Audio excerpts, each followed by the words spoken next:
We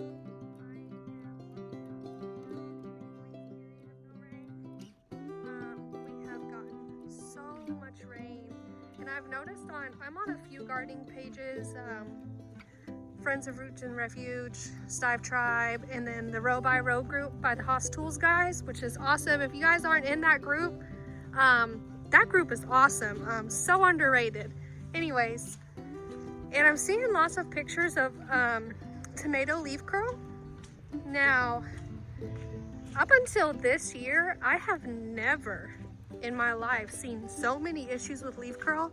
And every time I see a comment, everyone's like, herbicide damage. And I'm like, okay, I've ordered my dirt from the same company every single year, my compost from the same company every single year.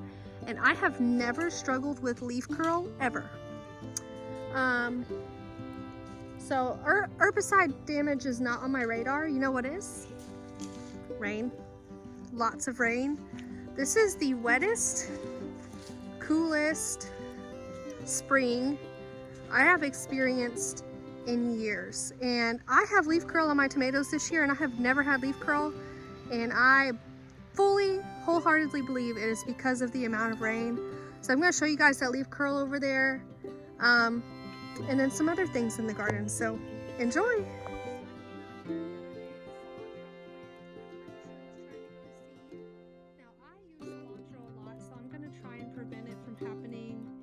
For as long as I can. I know it's going to be very short-lived here soon, so I did top this, and it is getting bushier, so there's that.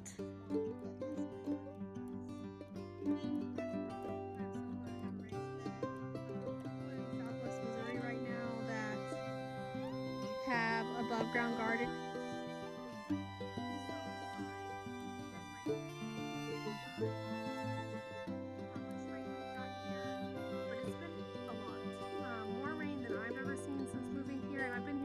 So I know Tennessee's getting the same kind of stuff, Arkansas is getting the same kind of stuff. So if you have an in-ground garden, God bless you.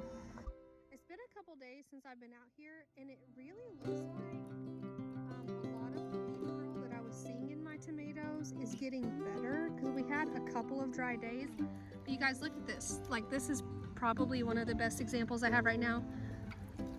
This is just, look at that. You can't even tell that's a tomato leaf. And a lot of people are like screaming curly top virus, but the top of this tomato looks fine. And I think it's because the top of this tomato was developing when we had a few dry days, and the bottom leaves are suffering from the immense amount of rain we've had. Now, not all my tomatoes look like this, just certain varieties. And if it was the herbicide damage like people are screaming on Facebook right now, I feel like all of my tomatoes would have some sort of leaf curl to them. Because not all of them do, just a handful of them. I really do believe it's just because of the rain we've had. If I had to guess,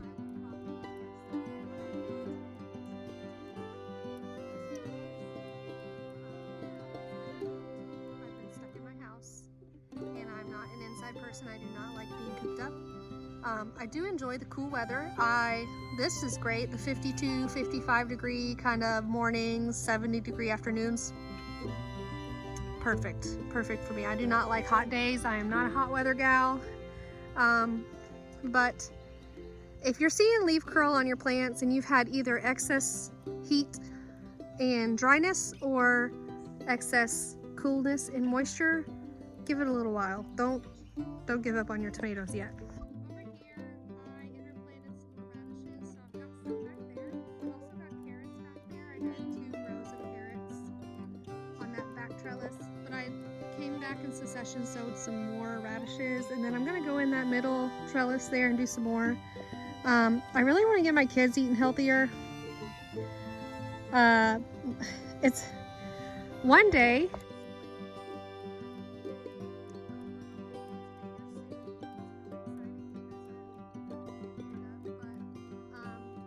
I didn't particularly have a say in what my kids got to eat in their early childhood, and so it makes things very difficult for me. They like hot dogs, chicken nuggets, French fries. I don't. In fact, I made salmon a couple weeks ago and I had to tell them it was chicken, and half of them ate it and half of them didn't. So I'm hoping with the garden it will bring some excitement to their palates.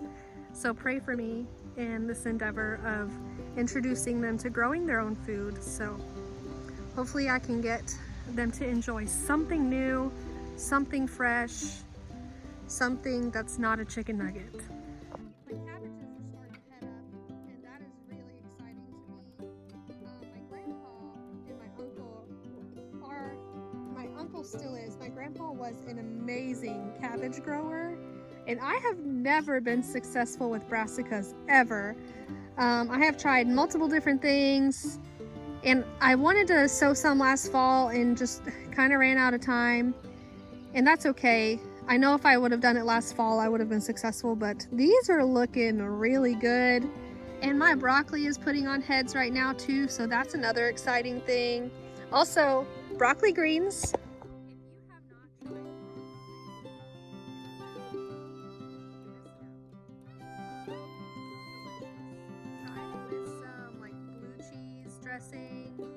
Or it's got to be a creamy dressing.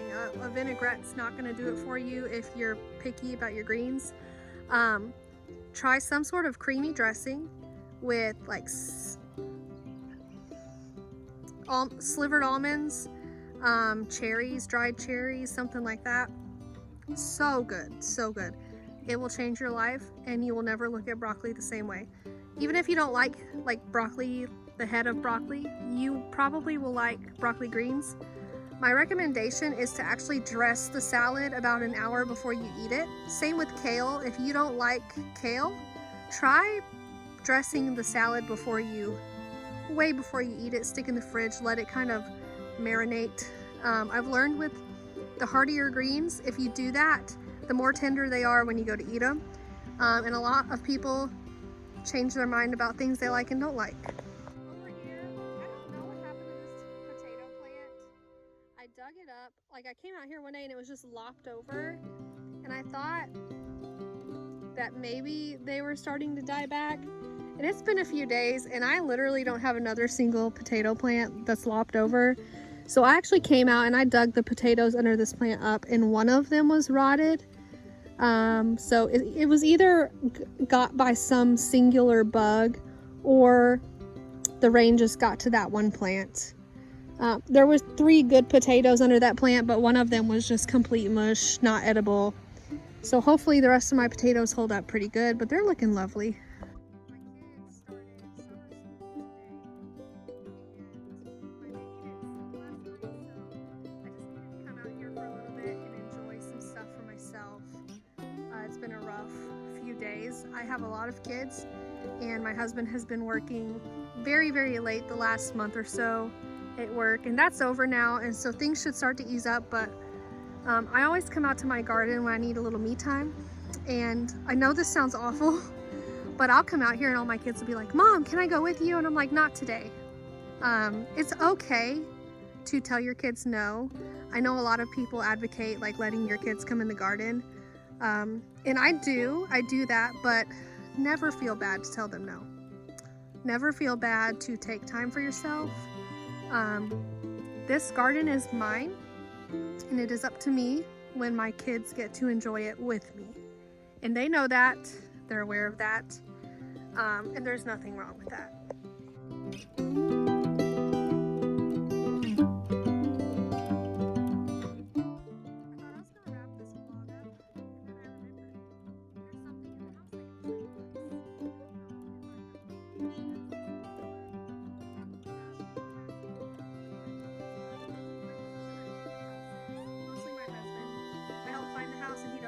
It's magical how that works. But we have been working on our master bedroom and the master bathroom and the adjoining bathroom for the kids. So I'm going to show you what's going on in there. Now, there's no electricity in this room right now. This is the master bedroom.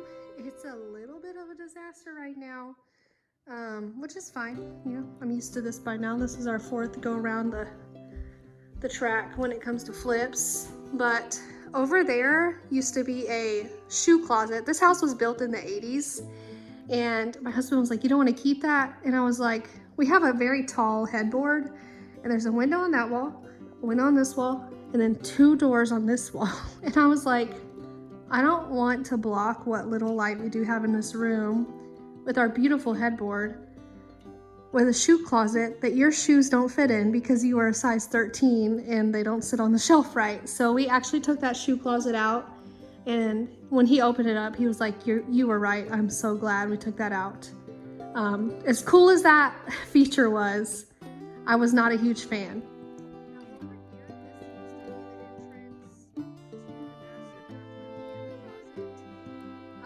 This room did not have a walk-in closet, and with homes nowadays, when you're flipping them, if you can add a walk-in closet, you need to add a walk-in closet. And so he actually put up a wall here and then took half of the bathroom, and this is going to be the walk-in closet. And then if you come over here, he knocked this door hole in the wall.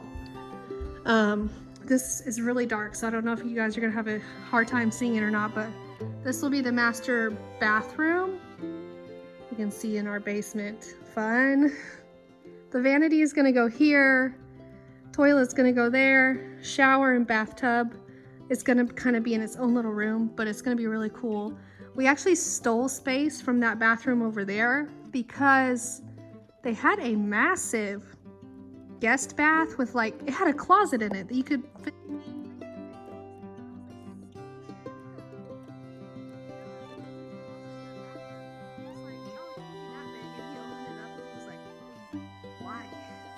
Why would they put something like this in this bathroom? It was just a huge clothes closet. On top of that, there was also like linen storage. And I told him, I said, can we steal space from this? He goes, yeah, we can. And he drew up some plans. And originally he thought we were gonna be able to steal like 3 feet of space, but we actually stole 4 foot into that bathroom, which is gonna be cool. So my master oasis will be done soon.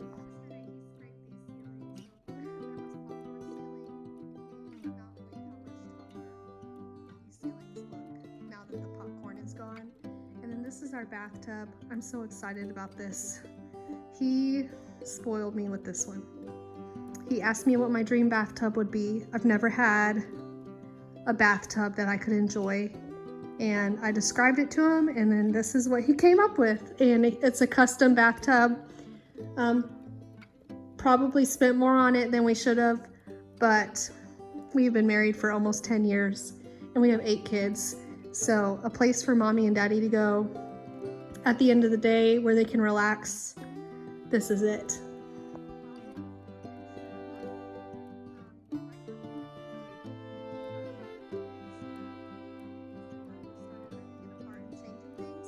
you guys can get an idea of what it looked like before. And I'll keep you guys updated on the progress.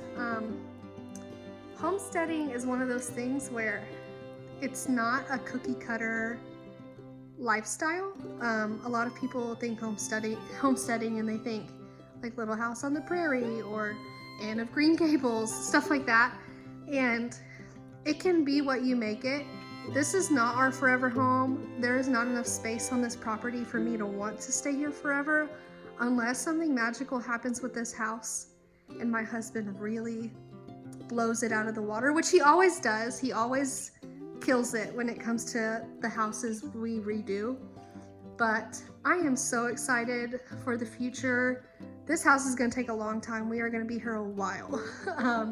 It is almost 6,000 square feet, so it's like 5'9" something. The basement needs completely ripped out. It's disgusting. But I'm excited for what the future holds. I know after this, my dream has always been to move to like the Southeast or back to my home state of Tennessee, but East Tennessee. My husband doesn't want to go back to Tennessee.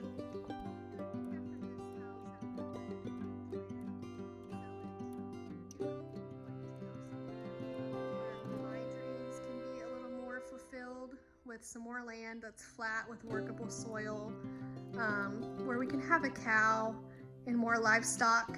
We can't have that here. I mean, we could, but it would be really difficult to maintain I'd be hiking up and down a mountain to milk a cow every day, and I'm not gonna do that. That's wild. The mountain out back probably has a 40% grade to it, and I'm not gonna hike down that and back up every day. So we're here for the time being. This is where God put us. I'm enjoying every minute of it. My husband's a little stressed out. He really wants to get this room finished, but I am so excited for what the future holds at this property, and I hope when it's done and we do decide to sell it, that we hand it to someone that's gonna love it as much as we did. I was gonna try and do a garden tour today. You guys saw a little bit of it, but it is about to rain really hard again, and I just flat ironed my hair, so, and it's already like curling up. And I don't want to be out here with my camera in the rain. My little girl's sitting at the table coloring, waiting on me to come in, so I'm gonna go back in for the day, and I hope to see you on the next one. The next video will be a garden tour. It'll be a full garden tour, and it'll be quite a bit longer than the recent ones, because I have more stuff that's finally popping up now. With all the rain and the cool temperatures, stuff's been not so quick to germinate. And I'll see you on the next one. Bye, guys.